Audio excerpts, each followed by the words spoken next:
Joshua Garcia, napailing na lang kay Jolia Barreto. Siyempre, masasabing mahihirapan din si Joshua Garcia kung papaano niya gawing makatotohanan ang kanilang pagmamahalan ni Jolia Barreto.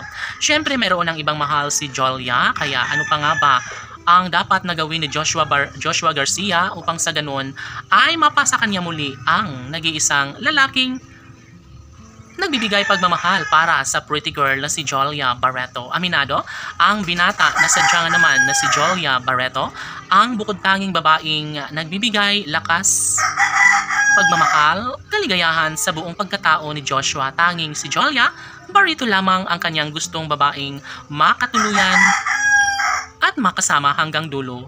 Sa totoo lang ay patuloy pa rin ang kilig na nararamdaman sa kanilang milyon-milyon ng mga taga-subaybay dahil wala na umanong iba pang nararapat na mapagtagumpayan ni Joshua at Jolia kundi ang maipagpapatuloy ang kanilang pagmamahalan.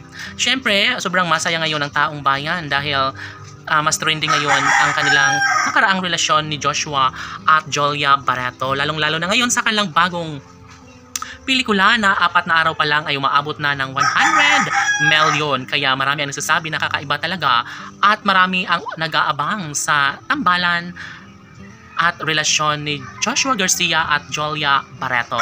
Nasadya naman na nakakakilig at nagbibigay inspirasyon sa mga Pilipino saan mang sulok ng mundo. Sabi nga ni Joshua Garcia na sobrang napakaswerte niya umano nang makilala niya ang pretty girl na si Jolia Barreto. Siyempre, sila lang din naman talaga ang deserve na magkasama habang buhay.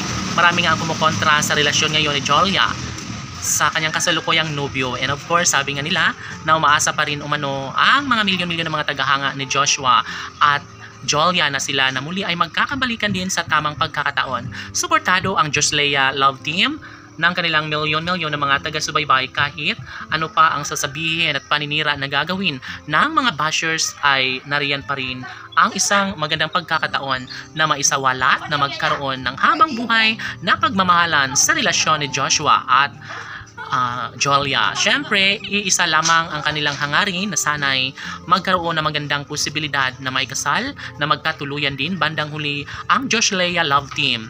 Lalong-lalo na at sobrang successful umano sila sa kanilang career ngayon.